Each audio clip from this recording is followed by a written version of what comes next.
हम आज 24 अप्रैल 2024 को ये वीडियो शूट कर रहे हैं और इस वीडियो के अंदर आपको पता है करंट अफेयर और डेली न्यूज़ एनालिसिस होती है द हिंदू और अलग अलग मीडिया चैनल से और अलग अलग मीडिया जो स्रोत हैं उनसे कलेक्ट किए जाते हैं। आपके एग्ज़ाम ओरिएंटेशन जो एग्ज़ाम ओरिएंटेड न्यूज़ हैं उसी को हम फॉलो करते हैं, उसी को हम पढ़ते देखते और सुनते हैं।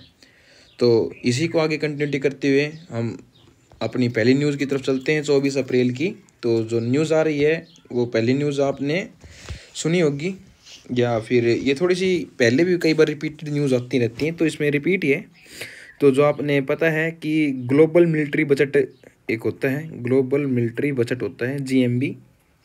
तो ये होता क्या है, इसके अंदर जो आपकी एक स्लिपरी एक वो है जो कि पीस को मेंटेन करने के लिए इंडेक्स डील करते हैं। भाई ग्लोब के अंदर कितना पीस मेंटेन है या पीस को मेंटेन करना पड़ेगा, जी मतलब बेसिकली काम करती है आपकी मिलिट्री एक्सरसाइजेज के ऊपर, आपकी मिलिट्री एक्सपेंडिचर के ऊपर, और ये रिकॉर्ड रखती है पूरा ग्लोब का। तो इसने एक अभी लिस्ट निकाली थी ग्लोबल मिलिट्री बजट इंडेक्स। तो इसके अंदर बताया गया कि जो इंडिया का रैंक आया है ना भाई, इंडिया का 4th रैंक है ग्लोब के अंदर। किसके अंदर कि इंडिया ने पूरे ग्लोब में 4th नंबर पे रहा है अपने मिलिट्री बजट को लेकर, यानी कि मिलिट्री में सबसे ज़्यादा जिसने बजट दिया वो USA, और उसके बाद आपको पता है चाइना, और चाइना के बाद रसिया, एंड 4th इज इंडिया। तो ये बजट चले हैं कुछ, तो इनके अंदर 4th रैंक आई इंडिया की। तो यानी कि इतना हमने बजट ग्लोब के अंदर खर्च किया। तो इसके अंदर बढ़ोतरी देखी गई है, इंक्रीज हुआ है बजट। कितना हुआ है? 4.2% का इंक्रीज देखा गया है फिलहाल के अंदर। ये हर सालाना रिपोर्ट आती है, जैसे कि अब 24 में आई 23 की रिपोर्ट और 23 में आई थी 22 की रिपोर्ट। तो आपको ना इन फिगर्स पे ध्यान नहीं देना है कभी भी, आपको ध्यान देना है इंक्रीज डिक्रीज के ऊपर। और GMB है क्या, और इंडिया का 4th रैंक रहा, ये ग्लोब की कुछ रिपोर्ट होती हैं, तो इनके ऊपर ध्यान देना है। तो इसको कंसिडर करते हुए हम चाइना और रशिया को देख लेते हैं कि चाइना में भी ये ओवरऑल ग्लोब के अंदर 9% बढ़ा है मिलिट्री एक्सपेंडिचर। पूरे ग्लोब को अगर काउंट किया तो उसके अंदर 9%, जबकि चाइना ने अपने अंदर 6% का ग्रोथ दिखाया है और रशिया ने 24% का, क्योंकि भाई वो तो वॉर के अंदर फंसा हुआ है, तो वैसे इसको मिलिट्री ऊपर ज़्यादा खर्च करना पड़ रहा है। तो यहाँ पर रशिया ने तो 24%, चाइना 6%, ग्लोब 9% और इंडिया 4.2, मतलब ओवरऑल इंक्रीज हुआ है GMB के अंदर ग्लोबल मिलिट्री बजट के अंदर। तो पहली न्यूज़ यहीं हम समाप्त करते हैं, ख़त्म करते हैं और अपनी नेक्स्ट न्यूज़ की ओर चलते हैं। जो नेक्स्ट न्यूज़ है आपकी वो आई है आपकी पॉलिटिक्स से। तो आप कहोगे कि भाई पॉलिटिक्स हम लेते नहीं, देखो पॉलिटिक्स से नहीं लेंगे, हम लेंगे ADR की रिपोर्ट आती रहती हैं और ये बताते हैं कि पॉलिटिक्स के ब्याह पे या क्रिमिनल चार्ज के ब्याह पे भाई कहाँ पे कितनी FI दर्ज की गई, किस प्रकार के FI हुई हैं, लोग कितने सुरक्षित है, ये सब कुछ ADR मेंटेन करता है। तो ADR ने रिपोर्ट निकाली और मैंने आपको पहले बताया था कि भाई जो आपकी पॉलिटिक्स है उसके अंदर क्रिमिनल बहुत ज़्यादा है। यानी कि सीटिंग जो MP थे उनमें 44%, यानी कि आपको पता है हाल ही में जो 17th जो आपका पार्लियामेंट थी, 17वीं जो आपकी पार्लियामेंट की सभा थी उसको ख़त्म हुई है और 18वीं के लिए अब आपको पता है जनरल इलेक्शन आपके चल रहे हैं। तो इसके अंदर है कि मेन चीज़ ये निकल के आई है कि 44% सीटिंग MP के ऊपर क्रिमिनल केस चल रहे हैं। और यहाँ देखा जा रहा है कि भाई बहुत से ऐसे पॉलिटिशियंस हैं जिनको आप ऑन पेपर्स तो नहीं बता सकते हैं, पर आपको पता है कि वो क्रिमिनल हैं। ऑन पेपर्स वो बिल्कुल क्लीन चिट है, बट आपको पता रहता है कि भाई कुछ केसेस ऐसे होते हैं जो मनी पावर से या फिर मैं कहूँ कि हाई कनेक्शंस वैल्यू से वो दबा दी जाते हैं। तो आपको ना इस बार ये ही आया है इस रिपोर्ट के अंदर कि भाई whom you vote, इसके अंदर सबसे बड़ी बात थी whom you vote, कि आपको वोट किसको देना चाहिए। आपका वोट बहुत महत्वपूर्ण होता है। आपको वोट ऐसे पॉलिटिशियन को, ऐसे आदमी को देना चाहिए जिसके ऊपर फ्री हो, जो फ्री हो हर चीज़ से, सोसाइटियल फ्री हो, यानी कि वो सोसाइटी तरफ देखता हो फ्री होकर। ये नहीं कि किसी एक समाज के अंदर झुका हुआ है या किसी एक जाति पे, किसी एक व्यवस्था पे झुका हुआ, ऐसे इंसान को वोट नहीं देना। दूसरा आपको देखना है कि किसी ऐसे इंसान को वोट नहीं दे रहे जो कि कोई क्रिमिनल के अंदर, किसी प्रकार क्राइम के अंदर हो, ऐसे आदमी को वोट नहीं देना। तो और आपको मैंने पहले बताया था भाई, इसके ऊपर मैंने पहली वीडियो बनाई थी कि भाई lily Thomas versus union of India case था। उसके अंदर ये कहा गया था कि भाई 2 साल से ऊपर जिसके ऊपर के 2 साल की जिसको जेल की सज़ा होगी जो जुडिशियल जिसको 2 साल की जेल की सज़ा सुनाएगी वो MP को अपनी सीट को रिज़ाइन करना पड़ेगा।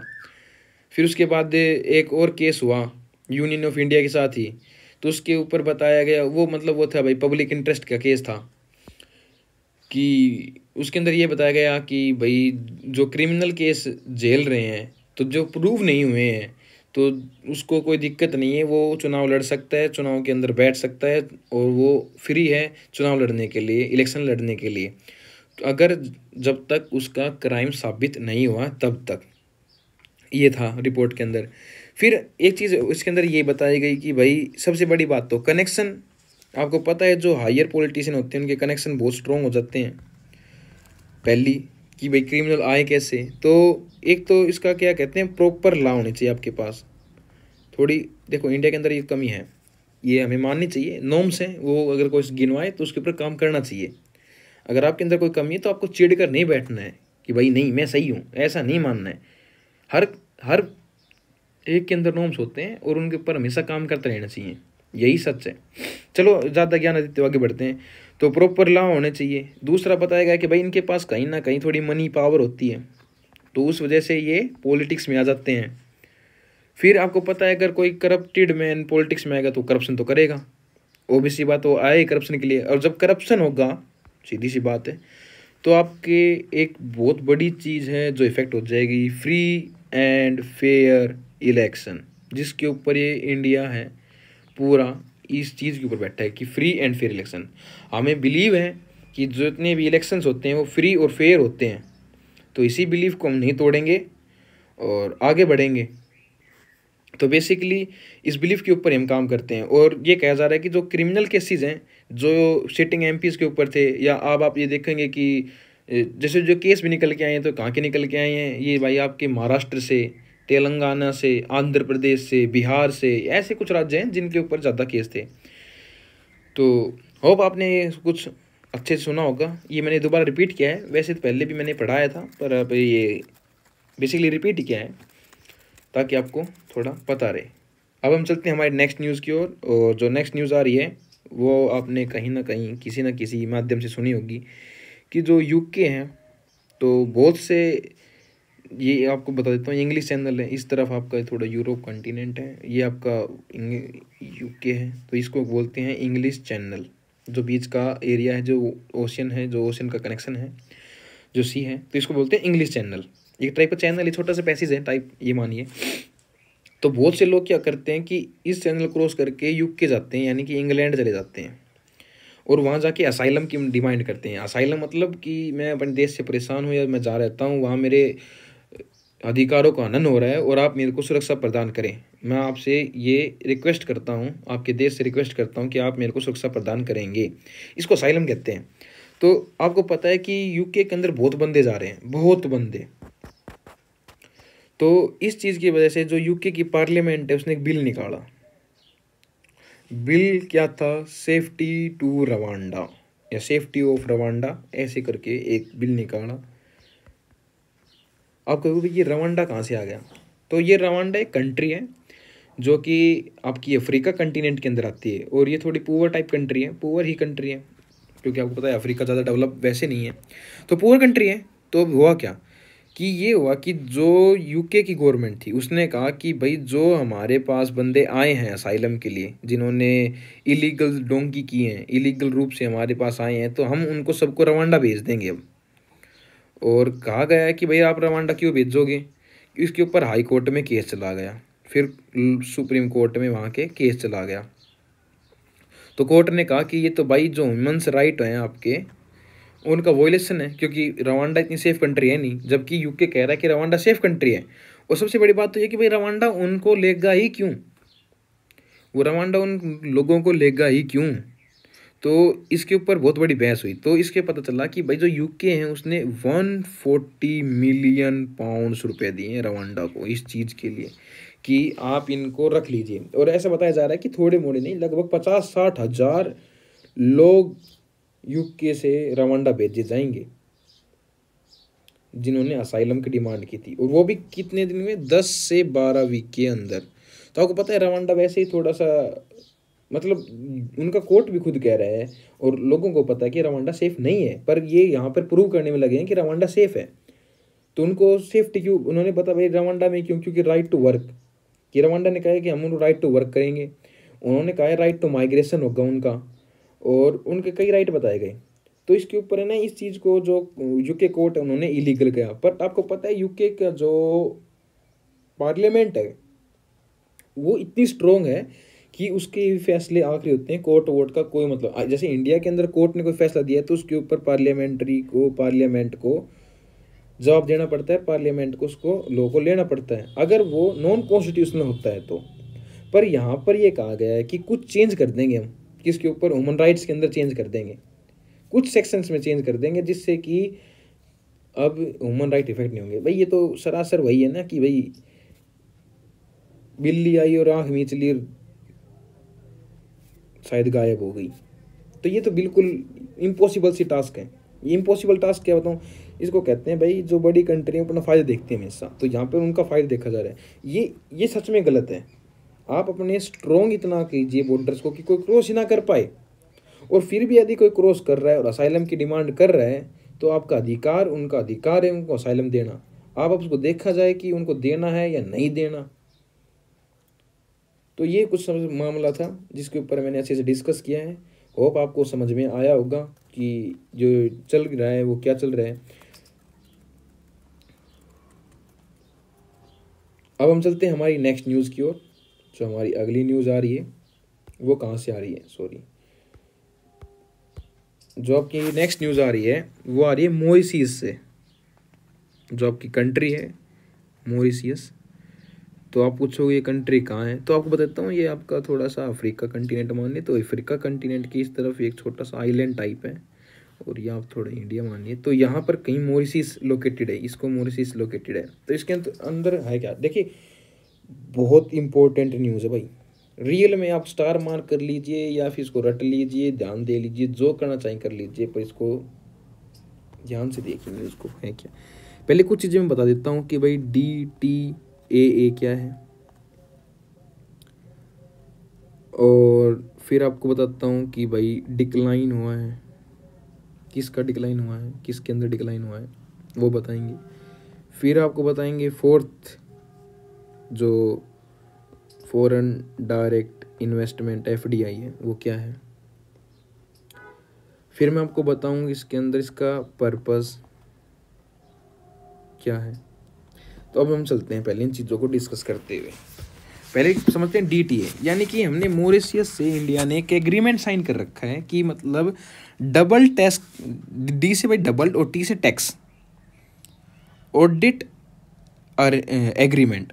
यानी कि मतलब क्या है कि भाई मान लीजिए ये आपकी मॉरिशस है और ये आपका इंडिया है, तो आप मान लीजिए किसी ने ट्रेड करना है यानी कि इन्वेस्टमेंट करनी है, तो मान लीजिए मॉरिशस कहता है कि मैं उसके ऊपर 1% टैक्स लूँगा और इंडिया कहता है कि भाई 20% टैक्स लूँगा। तो मान लीजिए मॉरिशस ने रुपये भेजे इंडिया में, तो उसके ऊपर 1% टैक्स लग गया। अब इंडिया से उसने कुछ प्रॉफिट बनाया, भाई मान लीजिए उसने 10 रुपये भेजे और प्रॉफिट बना लिया 100 रुपये। तो अब इंडिया क्या कहेगा कि भाई 20 रुपये मैं रखूँगा, 20 रुपये मैं रखूँगा क्योंकि भाई 20% टैक्स है। तो 100 रुपये उसने भेजे थे, 10 रुपये उसने भेजे थे, उस पर 1% तो वहाँ टैक्स कर चुका, 20% यहाँ, तो टोटल 21% टैक्स आ चुका। आप समझ रहे हो।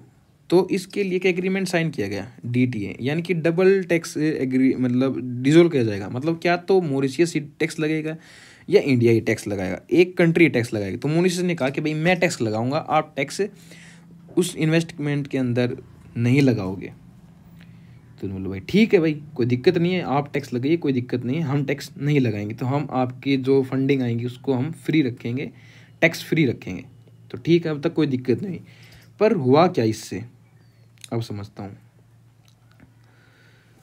कि इससे हुआ क्या कि एग्रीमेंट तोड़ दिया। जैसे ही एग्रीमेंट टूटा, आपका फॉरेन जो इन्वेस्टमेंट थी वो नीचे आ गई, क्योंकि अब डबल आपको रुपए देने पड़ेंगे, सीधी सी बात है। अब डबल आपको रुपए देने पड़ेंगे ना, कि डबल टैक्स पे करना पड़ेगा। तो आपका स्टॉक मार्केट डाउन हो गया, एकदम से फॉल हो गया, क्योंकि लोगों ने रुपए निकाल लिए। फिर जो मॉरिशियस कंट्री है ना, वो अकेली ऐसी कंट्री है जो इंडिया के अंदर, जो मतलब इंडिया के अंदर जितनी कंट्री इन्वेस्टमेंट करती हैं तो 4th नंबर पे आती है, 4थे नंबर पे आती है इन्वेस्टमेंट के अंदर। तो सोचिए वो कितनी high amount of money India के अंदर इन्वेस्ट कर रही है। फिर भी इसके पीछे क्या पर्पज़ है कि इंडिया ने ऐसा किया, उसको ये पता नहीं होगा कि भाई रुपए जाएंगे, वो भी सी बात पता है, पर किया क्यों। अब आपको दिखाता हूँ क्यों किया। अब मान लीजिए ये मॉरिशियस है, ये इंडिया है, तो अब बंदे क्या करते थे कहीं और से, भाई मान लीजिए बंदे क्या करते थे कहीं और से बैठ के मॉरिशियस के अंदर अपनी एक छोटी कंपनी खोल लेते थे, उस कंपनी के थ्रू इंडिया में इन्वेस्टमेंट करते थे और यहाँ से टैक्स बच जाता था उनका, पूरा इंडिया पे जो टैक्स लगता था वो टैक्स बच जाता और 1% पे करके वो वापस चले जाते रुपए लेके। हुआ क्या अब, क्योंकि यहाँ पे टैक्स की चोरी की, इंडिया का रुपया था वहाँ पहले मॉरिशियस भेज दिया, जब मॉरिशियस गया 1% टैक्स पे कर दिया, और जब वापस इंडिया में आ रहा है तो टैक्स है नहीं, टैक्स फ्री है क्योंकि डबल टैक्स लग नहीं सकता। तो क्या हुआ, वो काला धन सफ़ेद कर लिया, ब्लैक मनी वाइट हो गई, टैक्स चोरी हो गई। भाई बेसिकली टैक्स चोरी इसी को तो कहते हैं कि भाई टैक्स की चोरी की है। तो ये हुआ, तो जिसके कारण इंडिया ने ऐसा स्टेप लिया। तो ये इसका पर्पज़ था कि भाई पर्पज़ क्या था।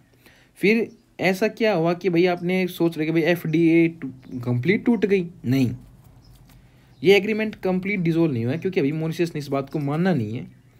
मानना क्या बात नहीं मानी भाई मॉरिशस ने, अब ये सोचने वाली बात है, उसने ये नहीं मानना, ये उस पर एग्रीमेंट पे साइन ये नहीं किया कि हाँ, इंडिया ने कहा कि भाई जो भी मॉरिशस से इन्वेस्टमेंट इंडिया के अंदर आएगी उसके ऊपर आपको है ना पर्पस देना पड़ेगा प्रॉपर, किस पर्पज से आपने रुपए दिए इंडिया के अंदर। दूसरा, इन्वेस्टिगेशन चलेगी पूरी कि जो ये रुपए आए हैं वो सेफ हैं या नहीं, ये रुपए कहीं इंडिया के ही और इंडिया से मॉरिशस से पेरेंट कंपनी बनाकर और इंडिया के अंदर भेज दिए गए तो नहीं गए हैं, ये देखा जाएगा। तो इस वजह से स्टॉक मार्केट, क्योंकि आपको पता है कि अब जब टैक्स बढ़ता है तो स्टॉक मार्केट के अंदर से लोग अपने रुपए निकाल लेते हैं, खींच लेते हैं और स्टॉक मार्केट डाउन हो जाती है। तो ये आजकल हाल और फिलहाल में चल रहा है, चर्चाओं में है। तो एक तो ये न्यूज़ थी। आज थोड़ा सा लेक्चर बड़ा हो जाए, होप आप समझ पाएंगे। सबसे बड़ी बात है भाई लेक्चर बड़ा है छोटे नहीं, लेक्चर को समझना ही इम्पोर्टेंट है। अब हमें ना एक लेसन सीखना चाहिए, एक पार्ट सीखना चाहिए, एक चीज़ सीखनी चाहिए। किससे सीखनी चाहिए भाई? ताइवान से, चाइना से। आप पूछे क्या चीज़ सीखनी चाहिए? ताइवान आपको पता है लोकेटेड चाइना के नियर बाई लोकेटेड है ताइवान, तो वहाँ से क्या चीज़ सीखनी चाहिए? इसके अंदर एक आर्टिकल छपा और आर्टिकल में बताया कि भाई 20 सालों से लास्ट 20 ईयर और पास्ट 2 डेकेड ताइवान है ना भूकंप झेल रहा है, अर्थक्वेक झेल रहा है, और छोटे मोटे नहीं 7.2 तीव्र तक की। आपको पता है नेपाल में भी भूकंप आए हैं। ताइवान और उधर तो वैसे ही उसको रिंग ऑफ फायर बोला जाता है, वोल्केनिक है, इरप्शन बहुत ज़्यादा होते हैं। और वोल्केनिक छोड़िए क्योंकि उसके नीचे प्लेट है, और टेक्टोनिक प्लेट्स की वजह से आपको पता है टेक्टोनिक प्लेट हिलती हैं और हिलने से भूकंप आता है। तो वहाँ पे जो टेक्टोनिक प्लेट वो हाईली एक्टिव हैं, वो जल्दी जल्दी चल रही हैं, थोड़ी उनकी मूवमेंट फास्ट है, तो इस वजह से भूकंप आते हैं। तो अब है क्या हमें सीखने की, क्योंकि अब बताया जा रहा है कि भाई ये जो कंडीशन है ना इंडिया में डेवलप हो रही है। आपने देखा जो सीमेंट वाला केस, आपने दिल्ली के अंदर देखा भूकंप आए हैं, या आप देख रहे हो कि आपके जो हिमालयन रेंज है वो हाईली सेंसिटिविटी वाला एरिया है, हाईली सेंसिटिव एरिया है। तो आज नहीं तो कल भूकंप आने हैं, ये सुनिश्चित है। तो ताइवान के पास भी ऐसे भूकंप आ रहे थे, पर ताइवान के अंदर क्या हुआ पहले से क्या बताता हूँ कि पहले क्या होता था कि लगभग यहाँ पर जितने भूकंप आए ना 5.5 तीव्रता से ऊपर के भूकंप आए हैं, और हर साल लगभग 250 लोग 2500 2500 या 2500 लोग अपनी जान से हाथ धो देते थे।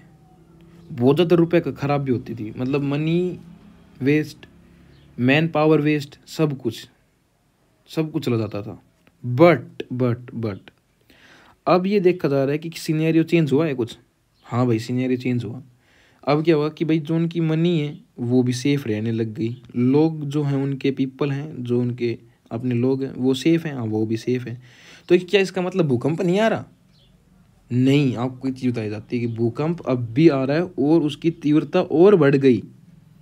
तो आप पूछ सके भैया ऐसा क्या हुआ कि वो अब जो पहले उनके पास कंडीशन थी वो नहीं ऐसी नहीं बन पा रही। तो इसके ऊपर है ना इन्होंने टेक्नोलॉजी पे ध्यान दिया, अपने लोगों पे ध्यान दिया, अपने स्किल्स पे ध्यान दिया और लोगों को बताया पढ़ाया। और ये क्या कि जो हाईली सेंसिटिव एरिया हैं उनके लिए जैसे बिल्डिंग हमें बनाई जाती है तो एक प्रॉपर गाइडलाइन फॉलो करनी पड़ती है बिल्डिंग बनाते वक्त हमें भी। तो ताइवान के अंदर इसको टाइम टू टाइम चेक किया गया, यानी कि किसको, सेफ्टी मेजर्स को, आपके जो सेफ्टी मेजर उसको चेक किया गया टाइम टू टाइम। फिर तैयारी देखी गई, यानी कि जब भूकंप आएगा तो सायरन बज जाएंगे, तो उनकी तैयारी कैसी है, टेबल के अंदर कैसे छुपना है, हर बच्चों को पढ़ाया गया। फायर ब्रिगेड, रेस्क्यू टीम,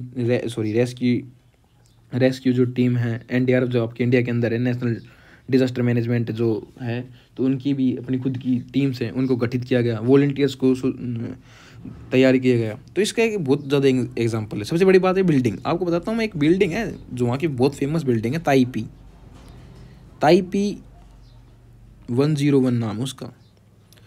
तो ये बताया गया कि भूकंप आया और भूकंप आने से ये सबसे बड़ी बिल्डिंग के कुछ भी नुकसान नहीं हुआ, जबकि हालांकि उसके साइड में जो बिल्डिंग्स थी उनके अंदर क्रैक आ गए, पर इस इतनी बड़ी बिल्डिंग के अंदर क्रैक नहीं आ पाए।